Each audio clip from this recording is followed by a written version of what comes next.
Mungkin baru kali ini pilkada itu jadi begitu menarik.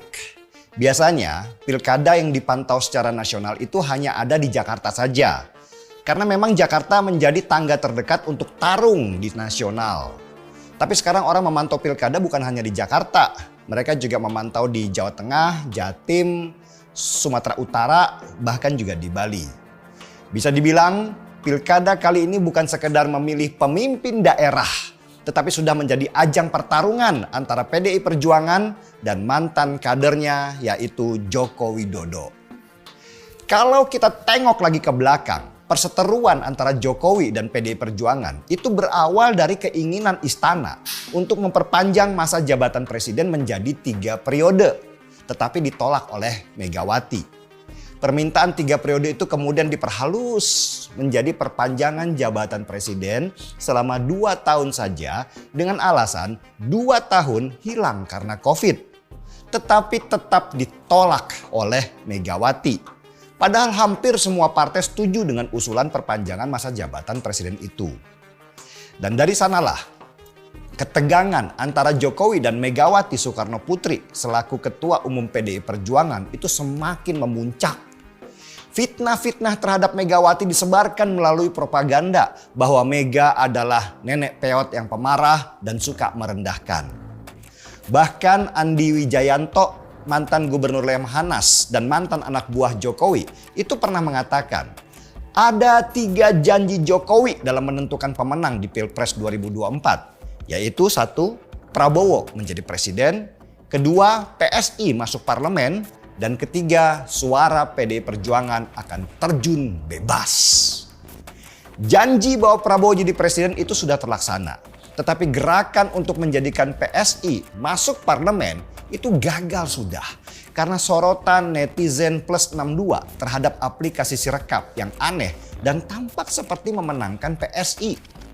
Selain itu, meski suara PDI Perjuangan itu turun, tetapi ternyata nggak terjun bebas. Karena PDI Perjuangan masih menjadi pemenang pemilu di tahun 2024. Dan perseteruan itu berlanjut sampai pilkada. Jokowi dengan kekuasaannya waktu itu berhasil menyatukan hampir semua partai di bawah naungan bendera Koalisi Indonesia Maju atau disingkat dengan KIM Plus, meninggalkan PDI Perjuangan sendirian tanpa teman. Dengan syarat undang-undang pilkada sebelum direvisi Mahkamah Konstitusi, maka pada masa itu KIM Plus seperti gajah yang tidak mungkin untuk dikalahkan karena hanya kelompok mereka yang bisa mendaftarkan calon kepala daerah. Sedangkan PDI Perjuangan itu nggak cukup suara dan tidak bisa mencalonkan siapa-siapa pada masa itu. Tetapi Tuhan punya kehendak berbeda. Ternyata Mahkamah Konstitusi mengabulkan permintaan yang ironisnya itu datang dari koalisi KIM Plus itu sendiri. Bahwa ambang batas partai untuk mencalonkan kepala daerah itu harus ditiadakan karena partai kecil jadi tidak bisa mencalonkan.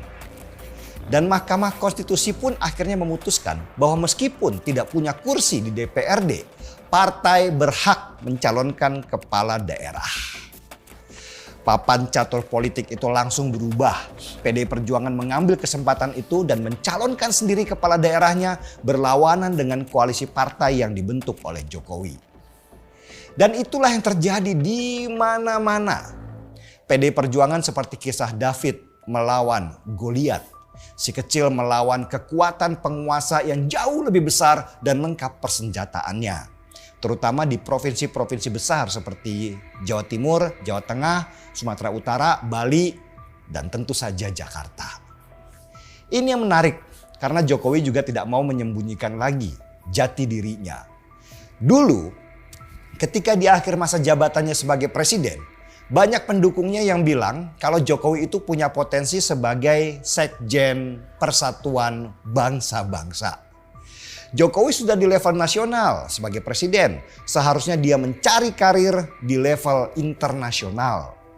Tetapi Jokowi ternyata nggak tertarik untuk berkarir di luar negeri. Jokowi lebih tertarik menyusun kekuatan supaya anaknya Gibran itu bisa mulus menjadi calon presiden di 2029. Karena itulah penguasaan kepala daerah di provinsi-provinsi strategis menjadi begitu penting buat dia. Ya, di dalam pilpres, penguasaan provinsi itu sangat penting. Karena hanya di kekuasaanlah kekuatan untuk memuluskan jalan seorang calon presiden itu mutlak diperlukan. Karena itu peran kepala daerah menjadi sangat penting sebagai alat untuk mewujudkan tujuan. Dan disinilah langkah Jokowi itu agak terhambat. Sesudah Mahkamah Konstitusi merevisi Undang-Undang Pilkada yang akhirnya semua partai bisa mencalonkan kepala daerah tanpa ada syarat minimal kursi. Strategi jangka panjang Jokowi yang disusunnya ketika dia masih menjadi presiden itu hancur berantakan. Ternyata PDI Perjuangan melawan, tidak begitu saja menyerah terhadap keadaan. Dan itu dibuktikan oleh PDI Perjuangan di Jakarta dan Jawa Tengah. Naiknya hasil survei dari calon-calon PDI Perjuangan di Jawa Tengah dan Jakarta mengungguli calon-calon Jokowi yang membuat Jokowi resah.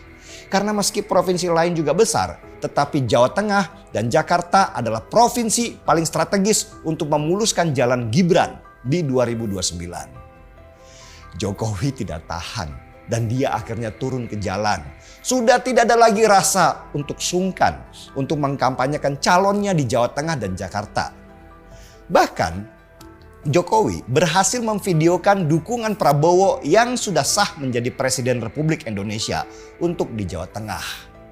Di Jawa Tengah ini ya, Jokowi punya kepentingan yang jauh lebih besar. Selain untuk pendukungan Gibran nanti di tahun 2029, Jawa Tengah juga tempat tinggalnya Jokowi. Pasti Jokowi merasa nggak nyaman tinggal di daerah yang dikuasai oleh PDI Perjuangan. Maka kemenangan Jawa Tengah menjadi penting dan strategis sekali untuk Jokowi secara pribadi. Sementara banyak orang yang mengira naiknya suara pasangan dari PDI Perjuangan itu menandakan suara Jokowi makin melemah karena dia sudah tidak lagi berkuasa. Dan Jokowi mencoba membantah itu. Berbekal popularitas dia yang diklaim mencapai 80%. Jokowi berkampanye terbuka dengan pasangan Ahmad Lutfi dan Yasin di Jawa Tengah. Bahkan Jokowi memastikan untuk hadir di kampanye akbar Ridwan Kamil di Jakarta. Apakah Jokowi nanti berhasil memastikan kemenangannya di Jawa Tengah dan Jakarta? Atau dia mau tidak mau harus serahkan wilayah itu ke PDI Perjuangan? Pertarungan belum selesai kawan. Sementara PDI Perjuangan unggul dalam survei di Jawa Tengah dan Jakarta. Dan Jokowi tidak tahan akhirnya harus ikut menaikkan hasil survei jagoannya dengan segala cara demi masa depan Gibran. Menarik kan pilkada kali ini? Kita pantau ya sambil seruput secangkir kopi.